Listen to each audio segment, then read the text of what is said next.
Today, we're going to talk about something so many of us use every single day, maybe without even thinking about it: iCloud.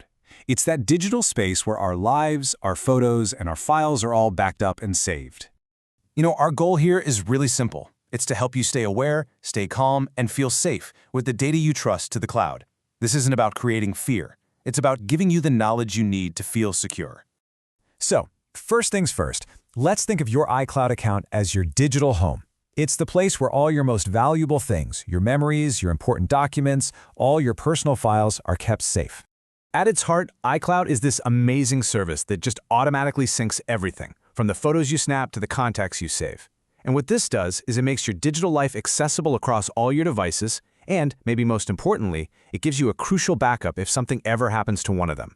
So how is this digital home of yours actually protected? Well, it all comes down to something called encryption.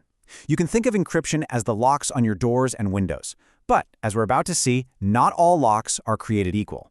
And this is really interesting. Apple offers two different levels of security. With standard protection, which is what's on by default, your data is locked, but Apple holds a copy of the key. Now, with advanced data protection, you and only you have the keys.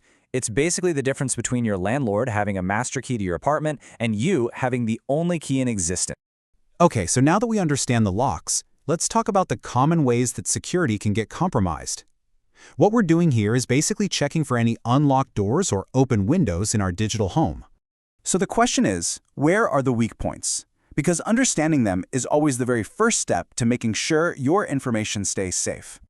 Let's break down the four main areas of risk. First, a compromised Apple ID. Well, that's like somebody stealing the master key to your entire home. Second, those default encryption limits mean Apple still has a key. Third, public links to your shared albums can sometimes get passed around to people you don't know. And finally, old devices you're still signed into can act like a hidden backdoor you've forgotten about. But here's the really empowering part. We can actually do something about every single one of those risks. So this next section, this is your personal checklist for turning that digital home into a truly secure fortress. All right, let's walk through this slowly and clearly. These are the most practical and important steps you can take to lock all your digital gates. Here it is, your security checklist. Number 1, enable two-factor authentication. This is huge. It stops someone from getting in even if they manage to steal your password. Number 2, turn on advanced data protection. This is that crucial setting that gives you and only you the keys to most of your data. 3, take a look at any links you shared in the past and just delete the ones you don't need anymore. 4, sign out of any old phones, tablets, or computers you no longer use. And 5, for any highly sensitive files, think about encrypting them yourself before you even upload them to the cloud. Now, beyond these settings, there's a core safety habit that just applies to everything you do online. Always stop, think, and verify. This is so important, especially if you ever get a suspicious alert or an email about your Apple ID. At the end of the day, remember that security isn't just a one-time setup. It's really about maintaining a state of mindful awareness in how you manage your entire digital life. I think there's a really great way to think about this, and it's this quote: iCloud can be a fortress, but only if you lock all the gates yourself. That just really highlights the personal role we all play in our own digital safety.